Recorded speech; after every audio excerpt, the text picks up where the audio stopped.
सद्गुरु, यह सवाल अंजलि का है। नमस्कारम सद्गुरु। अपने एक संदेश में आप कहते हैं कि हमें किसी व्यक्ति के आध्यात्मिक विकास को उनके बर्ताव से नहीं आंकना चाहिए। मैं इसे नहीं समझ पा रही हूँ, क्योंकि मैंने हमेशा ये माना है कि जो लोग दयालु और करुणा में होते हैं वे आध्यात्मिक रूप से विकसित होते हैं। क्या आप उस संदेश का मतलब समझने में मेरी मदद कर सकते हैं? Well,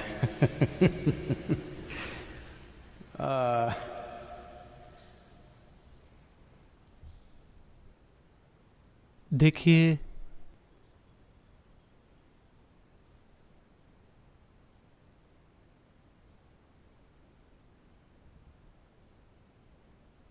एक समय था मेरे स्कूल के दिनों का, एक हिस्सा। मैं इसे एजुकेशन नहीं कह सकता, लेकिन स्कूल जाने का समय। मैं कुछ खास तरह की स्कूलों में था जहां मॉरल साइंस उनके शिक्षा का एक महत्वपूर्ण हिस्सा था। मैं मिशनरी स्कूलों में था। तो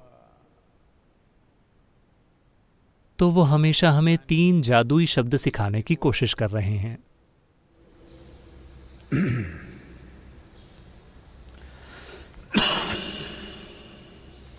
no.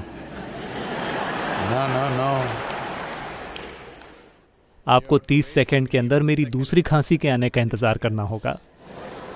वो नहीं आ रही है।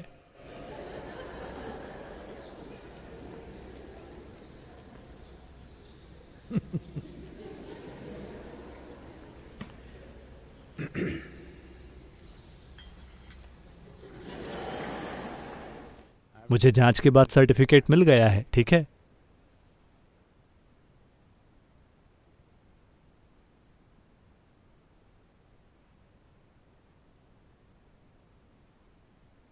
जादुई शब्द। मुझे यकीन है कि आप सभी को वो जादुई शब्द सिखाए गए होंगे।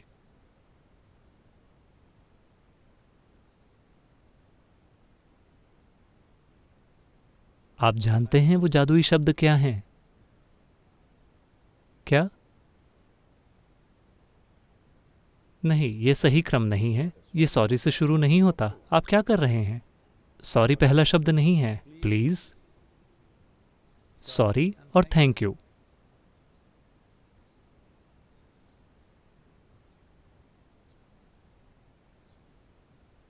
ठीक है, आप इस तरह की तरकीबें सीख सकते हैं। मैं ये नहीं कह रहा हूं कि आपको ये नहीं कहना चाहिए। अगर जादू आपके भीतर हो रहा है और ये शब्द बाहर आए तो ये शानदार है। आप में कोई जादू नहीं है। आपके पास सिर्फ शब्द हैं।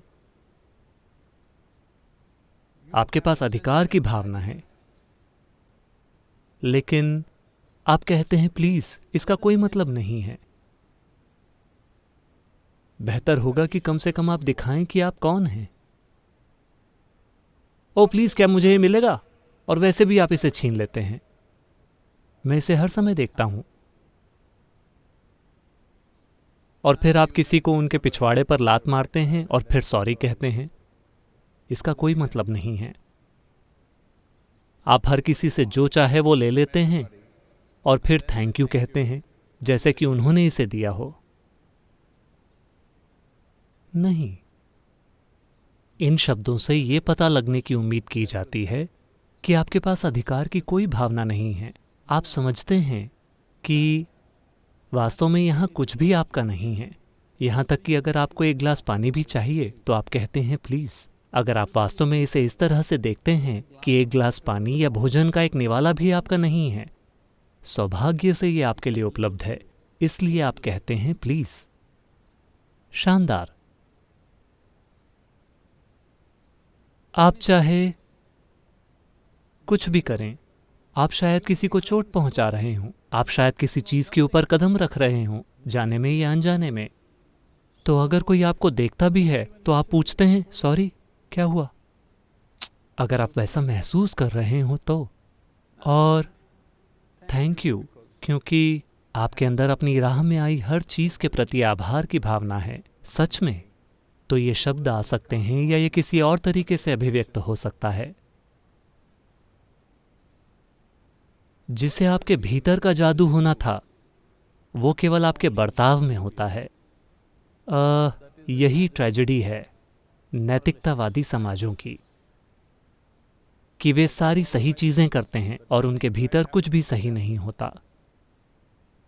तो बर्ताव किसी की चेतना, किसी के विकास या किसी के रूपांतरण को तय नहीं करता।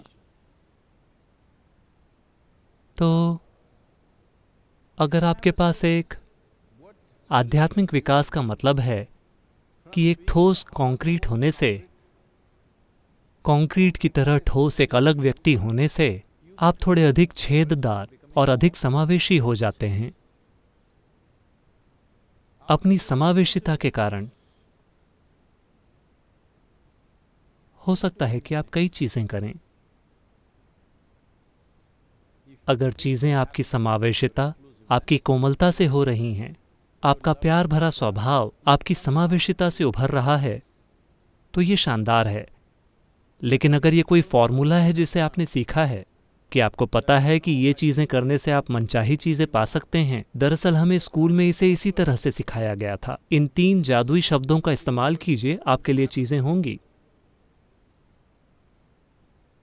तो आप जाते हैं और कहते हैं प्लीज़। जैसे ही आपको कुछ मिलता है आप पीछे मुड़ते हैं और कुछ और कहते हैं। ये मेरे आसपास हो रहा था। तो आपका बर्ताव ये तय नहीं करता कि आप कौन हैं। लोग बर्ताव को बेहतर कर सकते हैं, लेकिन वो जो हैं उसे रूपांतरण की ज़रूरत है। मूल रूप से रूपांतरण का मतलब है कि आपको अपनी सीमा का जो एहसास था कि मैं यह हूं, यह बढ़ गया है। रूपांतरण बस यही है। रूपांतरण का संबंध सामाजिक बर्ताव से नहीं है। रूपांतरण ये है कि अगर आप यहाँ बैठें तो सिर्फ यही मैं था, लेकिन अब मैं क्या हूं वो इससे कहीं ज्यादा बड़ा हो गया है। बस इतना ही। उसके कारण आप जिस भी तरह से बर्ताव करें, मुझे उससे कोई दिक्कत नहीं है। लेकिन समावेशिता होनी चाहिए, क्योंकि इंश्योरेंस की तुलना में इंक्लूसिवनेस बेहतर है। जब आप किसी चीज़ को खुद के एक हिस्से के रूप में देखते हैं, तो थैंक यू, प्लीज़, सॉरी और ऐसी चीज़ों का क्या महत्व है? इससे कोई फ़र्क नहीं पड़ता, क्योंकि जब आप दूसरे को खुद के रूप में देखते हैं, मैं हर किसी के साथ वैसा ही बर्ताव करता हूँ जैसा मैं खुद के साथ करता हूँ। कठोर। अगर मैं खुद के साथ ऐसे अच्छे से बर्ताव कर रहा होता, तो मैं आपके साथ भी ऐसे ही बर्ताव करता। चूंकि मैं खुद के साथ सख्ती से पेश आता हूँ, मैं आपके साथ भी सख्ती से पेश आ रहा हूँ। चलेगा?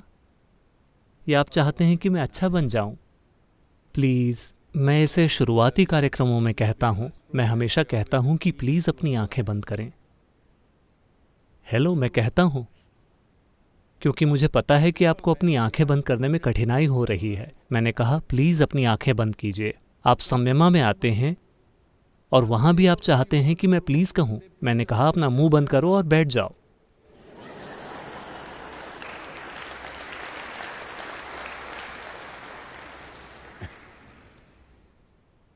तब तक आपको इसका महत्व समझ लेना चाहिए। अभी ये बस दूसरा या तीसरा दिन है लॉकडाउन का। पहले दिन आपको समझ नहीं आया, अब तक आपको समझ जाना चाहिए कि इसका क्या मतलब है। अब हम ये नहीं कह सकते कि प्लीज़ 6 फुट की दूरी बनाए रखें। हमारे पास 6 फुट की छड़ी है और हम आपको इस तरह से धक्का देंगे, क्योंकि अगर 3 दिनों में भी आपको समझ नहीं आया कि 6 फुट क्या है। हेलो,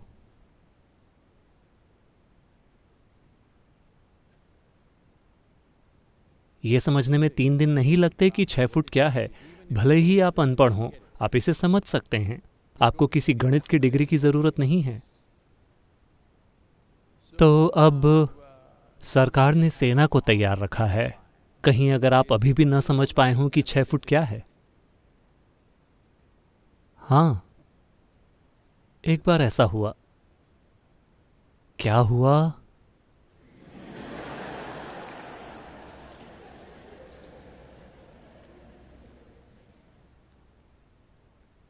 तो एक दिन शंकरन पिल्लई घर आए। उनकी पत्नी ने उनके 12 साल के लड़के के बारे में शिकायत की कि ये लड़का मेरी बात नहीं सुन रहा है, तुम्हें इसे अभी ठीक करना होगा। तो शंकरन पिल्लई लड़के को खोजने लगे। लड़का बगीचे में छुपा हुआ था। उन्होंने उसे कानों से पकड़ा और कहा, बेवकूफ, क्या तुम्हें लगता है कि तुम मुझसे बेहतर हो जो तुम अपनी मां की बात नहीं सुनते?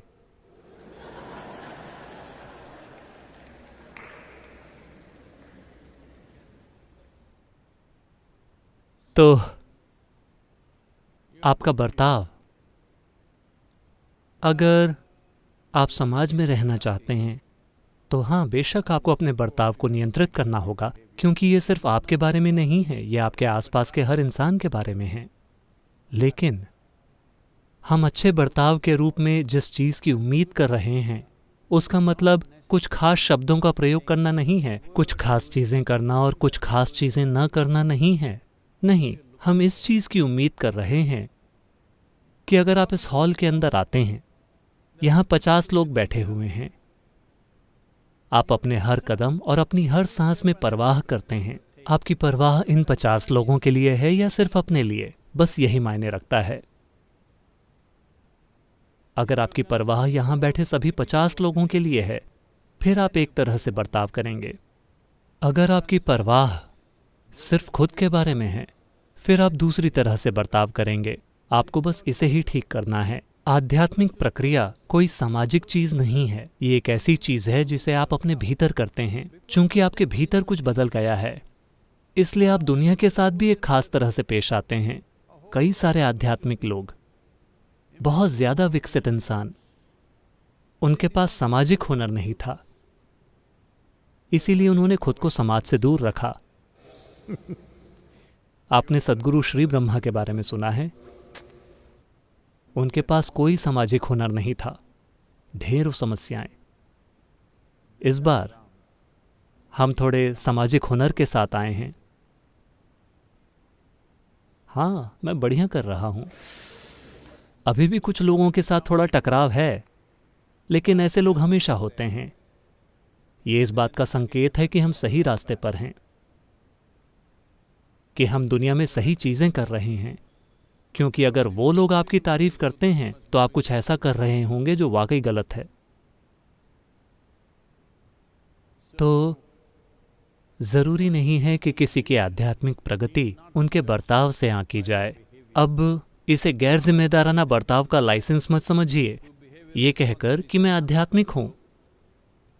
दुनिया में इस बिरादरी के लोग भी मौजूद हैं। चूंकि वे आध्यात्मिक हैं, उन्हें लगता है कि हर किसी को उन्हें समझना चाहिए। वे अजीबोगरीब चीजें करेंगे और हर किसी से उसे समझने की उम्मीद की जाती है। नहीं नहीं, वो तरीका नहीं है। क्योंकि आध्यात्मिक प्रक्रिया का मतलब है कि आपकी पहचान अपनी भौतिक प्रकृति से नहीं है। आपकी पहचान उस आयाम पर चली गई है जो भौतिक नहीं है। जब आपकी पहचान भौतिक नहीं रहती, फिर चीजों को करने का आपका कोई विशेष तरीका नहीं रहता। आप उसे वैसा करेंगे जैसा जरूरी होगा। कोमल तो कोमल, कठोर तो कठोर, शानदार तो शानदार, बुरा तो बुरा, चाहे जैसा भी। परिस्थिति की मांग जैसी भी हो, आप उसी तरह रिस्पॉन्ड करेंगे। क्योंकि आपकी पहचान अपनी शारीरिक और मानसिक प्रक्रिया के साथ नहीं है। आपकी पहचान आप जो हैं उसके भौतिक आयाम से परे चली गई है। तो आपके पास एक आज़ादी होती है। सभ्य बर्ताव का मतलब है कि आप जमे हुए हैं एक खास तरीके से होने के लिए, यानी आपने अपनी आज़ादी खो दी है। अपनी आज़ादी से जब अच्छे बर्ताव की ज़रूरत होती है तो आप शानदार होते हैं। जब आपको बुरा बनने की ज़रूरत होती है तो आप बुरे होते हैं। जिसकी भी ज़रूरत होती है आप उसी के अनुसार पेश आते हैं। मान लीजिए कि आप गाड़ी चला रहे हैं और अभी चूंकि सड़कों पर ज़्यादा गाड़ियां नहीं हैं, इसलिए गायें, भैंसें, हर तरह के जानवर सड़कों पर हैं। भैंसों का एक झुंड वहाँ चल रहा है। आप जाकर कहिए प्लीज़ प्लीज़, वो बस वैसे ही चलती रहती हैं। प्लीज़, कोई रिस्पॉन्स नहीं। हे, वो थोड़ा सा आप एक छड़ी उठाकर कहिए हे, फिर वो रास्ते से हटेंगी, क्योंकि उन्हें ये समझ नहीं आता कि आप ये क्या प्लीज प्लीज बोल रहे हैं। अब आप भैंस के साथ बुरा बर्ताव करने की कोशिश नहीं कर रहे हैं। अगर भैंस को पता होता कि मीठे शब्द क्या होते हैं तो आप बस वो कहते, आप भैंस से मीठी बातें कहते, लेकिन उसे वो समझ नहीं आता। उसे ये समझ में आना चाहिए कि आपको उसका अभी वहां खड़े होना पसंद नहीं है। आपको उसे ये समझाना होगा, उसे उस सड़क पर नहीं होना चाहिए जिस पर आपको जाना है। आप उसे समझाइए, आपको जाकर उसकी पिटाई नहीं करनी है, लेकिन आपको कम से कम थोड़ा शोर तो मचाना ही होगा, वरना वो नहीं हिलेगी, क्योंकि उसे समझ नहीं आता। तो किसी बच्चे से बात करते समय आप इसे एक तरह से करेंगे, किसी बड़े व्यक्ति से बात करते समय आप किसी दूसरी तरह से करेंगे, जाने पहचाने व्यक्ति के साथ एक तरह से, अनजान व्यक्ति के साथ दूसरे तरीके से। हमारा बर्ताव परिस्थिति की मांग के अनुसार होता है। अब आपने खुद को फिक्स कर लिया है, मैं ऐसे ही बर्ताव करता हूँ, यहाँ तक कि अगर परिस्थिति उसके लिए अनुकूल ना हो फिर भी आप वही चीजें करते हैं। इसका क्या तुक है? कोई भी काम जो उस परिस्थिति के लिए उचित नहीं है जिसमें आप मौजूद हैं, वो बेतुका काम है। तो तय काम कई परिस्थितियों में हमेशा बेतुके बन जाते हैं। ये बहुत महत्वपूर्ण है कि हम अपने कार्यों को तय न करें, हम बस ये तय करें कि हम कौन हैं। यही बात नहीं, मैं इन चीज़ों का विद्वान नहीं हूं, लेकिन ये बात मेरे साथ चिपकी हुई है। कृष्ण ने कहा था, योगस्थः कुरु कर्माणि, पहले खुद को योग में स्थापित कीजिए, यानी खुद को स्थापित कीजिए अपने अलग इंसान होने के भाव में नहीं, बल्कि सृष्टि के साथ अपनी एक रूपता में, और फिर कार्य कीजिए। इसका मतलब है कि आप पूरी तरह से एक रूपता में हैं। फिर जिसकी ज़रूरत हो वो कीजिए, मुझे इससे कोई दिक्कत नहीं है।